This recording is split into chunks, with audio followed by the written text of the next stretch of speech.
Alam mo ba na may isang simpleng habit na unti-unting kumakain ng iyong lakas? Nagpapahina sa iyong kumpiyansa at pumipigil sa tagumpay mo sa buhay. Maraming tao ang hindi napapansin na may ginagawa silang ugali na tila walang epekto. Pero sa totoo lang, ito ay unti-unting sumisira sa kanilang sarili. Isa itong bagay na madalas itinuturing na normal, pero ang hindi nila alam, ito ay isang patibong na humihina sa isip at nagwawasak ng disiplina. Ang pagsasarili o masturbation ay isang paksa na bihirang napag-uusapan ng seryoso. Kadalasan, sinasabi ng iba na wala naman itong masamang epekto. Pero kung susuriin natin ito gamit ang filosofiya ng Stoicism, makikita natin kung paano nito naaapektuhan ang ating katawan, isipan at pangkalahatang pag-unlad. Noon pa man, binalaan na tayo ng mga Stoic tulad ni Seneca, Marcus Aurelius at Epictetus tungkol sa panganib ng pagiging alipin ng ating sariling pagnanasa. Sa video na ito, pag-uusapan natin kung paano mo magagamit ang karunungan ng Stoicism para makalaya mula sa bisyong ito. Malalaman mo kung bakit ito isang hadlang sa tunay na kalayaan at paano mo maibabalik ang kontrol sa iyong sarili. Kung gusto mong palakasin ang iyong disiplina, itaas ang iyong kumpiyansa at simulan ang mas makabuluhang buhay. Manatili ka hanggang dulo dahil ang impormasyong ito ay maaaring magbago ng iyong buhay. Ang masamang epekto ng bisyo. Mabilis na sarap, matagal na pagkahina. Sa unang tingin, parang wala namang masama sa pagsasarili. Madali itong gawin at nagbibigay ng pansamantalang aliw. Pero ang hindi mo namamalayan, unti-unti nitong sinisira ang iyong isip, disiplina at lakas. Sa tuwing ginagawa mo ito, ang utak mo ay naglalabas ng maraming dopamine, isang kemikal na responsable sa pakiramdam ng saya at kasiyahan. Dahil dito, parang nakaka-relax ito at nagbibigay ng ginhawa.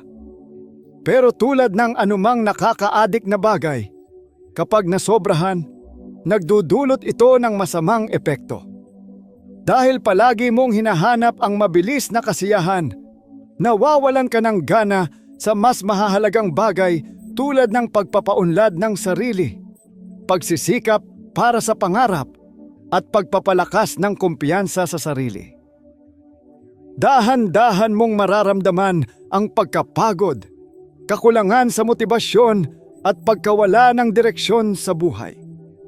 Nawawalan ka ng sigla at pakiramdam mo ay parang hindi mo na kayang abutin ang mga pangarap mo dahil nasanay na ang utak mo sa madali at panandali ang kaligayahan. Nasasayang na lakas at potensyal. Ang lakas at enerhiyang dapat ginagamit mo para lumakas, maging mas matalino at umasenso sa buhay ay nauubos sa isang bagay na walang tunay na pakinabang. Sa halip na i-invest ang oras at lakas mo sa pagpapabuti ng sarili, nasasayang lang ito sa bisyo na nagpapahina sa iyo. Ang isang lalaking may direksyon sa buhay ay hindi alipin ng kanyang pagnanasa. Pero kung patuloy kang magpapadala sa bisyong ito, unti-unting mawawala ang iyong disiplina, sigasig at kakayahang magtagumpay. Sa halip na lumaban para sa mas magandang kinabukasan, babagsak ka sa katamaran, panghihina at kawalan ng direksyon. عندك فضول تعرف كيف تصير باريستا عالمي؟ عليا جربي هالرستراتو خاطري فيه من يوم كنت في إيطاليا. واو طعم القهوة نفسها بالضبط. Pero tandaan, may paraan para makawala dito at iyon ang tatalakayin natin sa mga susunod na bahagi ng video. Ang aral ng Stoicism tungkol sa sarili at disiplina Ang tunay na kalayaan ay nagsisimula sa sarili. Sabi ni Seneca, walang taong tunay na malaya kung siya'y alipin ng kanyang katawan. Ano ang ibig sabihin nito? Maraming tao ang iniisip na malaya sila dahil nagagawa nila ang gusto nila, lalo na pagdating sa sariling kasiyahan. Pero kung hindi mo kayang kontrolin ang sarili mong pagnanasa, hindi ka talaga malaya. Ikaw ay alipin ng sarili mong kahinaan.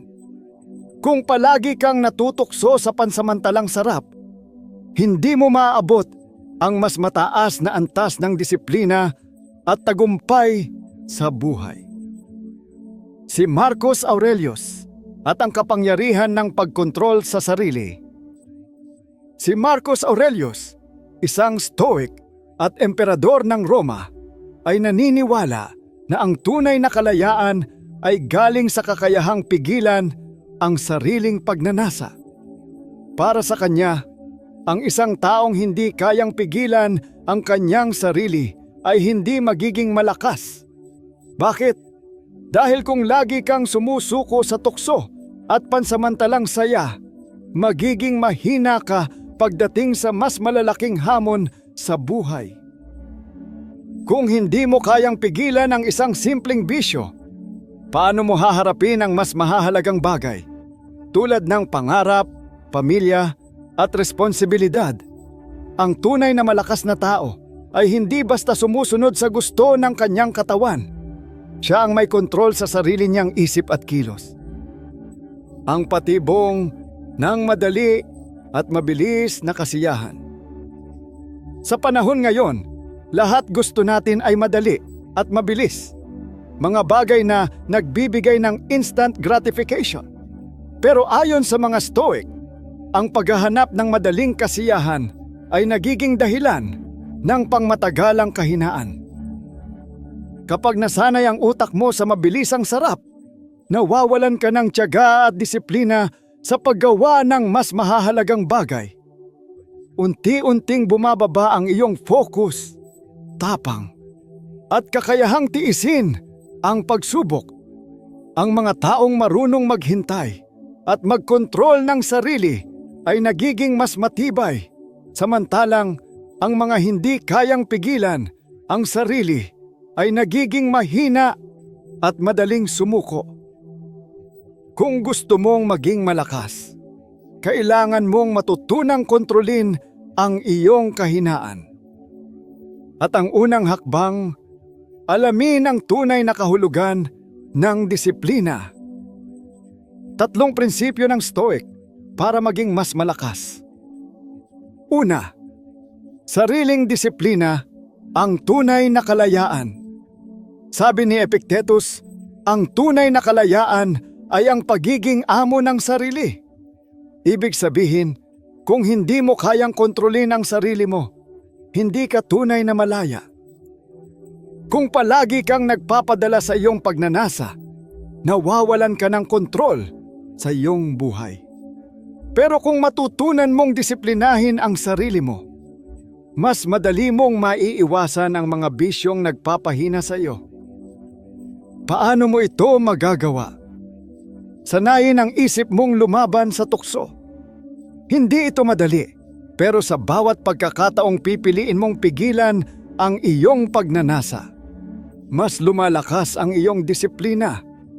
Habang natututo kang humindi sa pansamantalang aliw, mas nagiging matibay ang iyong isipan. Sa huli, ikaw na ang may kontrol sa sarili mo. Pangalawa, maghanap ng mas malalim na layunin. Isa sa mga dahilan kung bakit maraming tao ang nalululong sa bisyo ay dahil wala silang malinaw na layunin sa buhay. Kapag wala kang direksyon, mas madali kang mahulog sa mga bagay na walang kabuluhan. Pero kung may layunin ka, tulad ng pagbuo ng negosyo, pagpapalakas ng katawan, o pag-aaral ng bagong kakayahan, hindi ka na mag-aaksaya ng oras sa walang silbing bisyo. Naniniwala ang mga Stoic na ang buhay na walang layunin ay sayang. Kapag alam mo kung ano ang gusto mong marating sa buhay, mas nagkakaroon ka ng disiplina. Dahil alam mong may mas mahalaga kang dapat gawin kaysa sa pansamantalang kasiyahan. Pangatlo, gamitin ang enerhiya sa mas mahahalagang bagay. Maraming dakilang tao sa kasaysayan ang natutunan ang sikreto ng paggamit ng kanilang enerhiya sa tamang paraan. Kasama rito ang mga Stoic, mga mandirigma, at maging ang mga henyo tulad ni Nikola Tesla. Sa halip na sayangin ang kanilang lakas sa mga bagay na walang silbi, ginamit nila ito para sa tagumpay, katalinuhan at pag-unlad. Ang enerhiyang nasasayang sa bisyo ay dapat ginagamit sa pagnenegosyo, pagpapalakas ng katawan o pagpapahusay ng talento.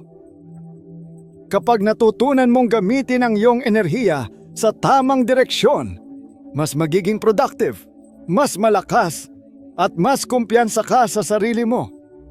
Hindi mo nagugustuhin ang madaling aliw dahil alam mong may mas mahahalagang bagay kang dapat pagtuunan ng pansin. Ang disiplina, layunin, at tamang paggamit ng enerhiya ay susi sa pagiging malakas. Kung gusto mong baguhin ang buhay mo, ito ang 3 bagay na dapat mong pagtuunan ng pansin. Kapag natutunan mong kontrolin ang sarili mo, hindi lang bisyo ang mawawala sa iyo, kundi pati ang kahinaang pumipigil sa iyong tunay na tagumpay. Ano ang mangyayari kapag tumigil ka? Maraming tao ang hindi alam ang mga magagandang epekto ng pagtigil sa bisyo. Iniisip ng iba na wala naman itong malaking epekto sa kanilang buhay. Pero ang totoo, kapag natuto kang kontrolin ang sarili mo, maraming positibong pagbabago ang mangyayari sa katawan, isipan, at emosyon mo. Una, mas malakas na katawan, mas matalas na isipan, mas matibay na disiplina. Kapag tumigil ka sa bisyo, mararamdaman mong mas malakas ang iyong katawan at mas matalas ang iyong isipan. Ang testosterone, ang hormone na nagpapalakas ng katawan at nagpapataas ng kumpiyansa ng isang lalaki ay tataas. Magiging mas malinaw ang iyong pag-iisip, mas magiging matapang ka sa pagdedesisyon, at mas magiging porsigido ka sa mga layunin mo sa buhay. Dahil hindi mo na sinasayang ang iyong enerhiya, mas magiging produktibo ka at mas magkakaroon ka ng disiplina. Hindi ka na madaling tatamarin o mawawalan ng gana sa buhay. Sa halip, mas magiging motivated ka na gawin ang mga mahahalagang bagay. Pangalawa, mas mataas na kumpiyansa at mas malakas ang loob. Kapag natutunan mong kontrolin ang sarili mo, tataas ang kumpiyansa mo sa sarili. Mas magiging proud ka sa sarili mo dahil alam mong hindi ka na alipin ng iyong pagnanasa. Hindi ka nagigising sa umaga na puno ng guilt o panghihinayang. Gigising ka ng may lakas at sigla para harapin ang araw. Dahil dito, mas magiging matapang ka sa pagharap sa mga pagsubok sa buhay. Hindi mo na iiwasan ang mahihirap na sitwasyon dahil alam mong kaya mong magtiis, maghintay, at magtagumpay.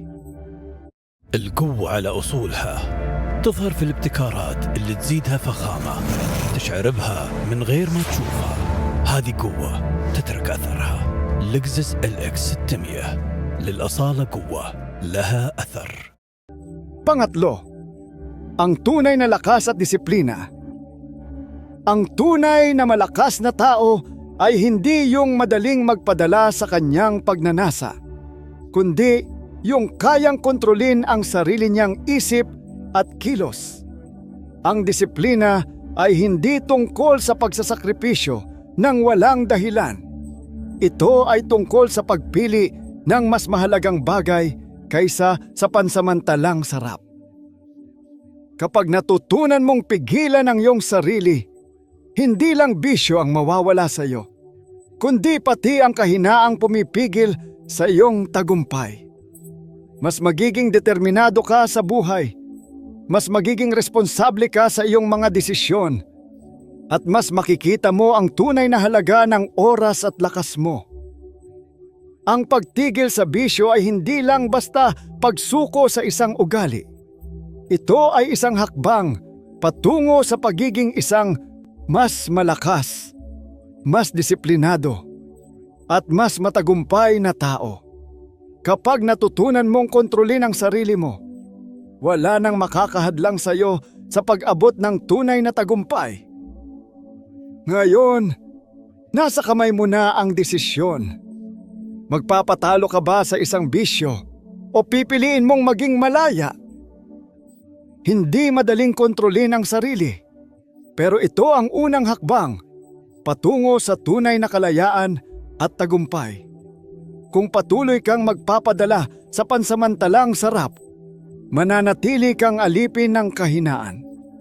Pero kung pipiliin mong kontrolin ang iyong sarili at gamitin ang iyong enerhiya sa mas mahahalagang bagay, unti-unti mong mababago ang iyong buhay. Hamon ko sa iyo, simulan mo ang pagbabago ngayon. Huwag mong ipagpaliban ang pagiging mas malakas. Hindi mo kailangang maging perpekto agad. Ang mahalaga ay magsimula ka. Sa bawat araw na kaya mong pigilan ang sarili mong magpadala sa tukso, mas pinapalakas mo ang iyong isipan, disiplina at kumpiyansa. Bawat araw na lumalaban ka, mas lumalapit ka sa tunay na tagumpay.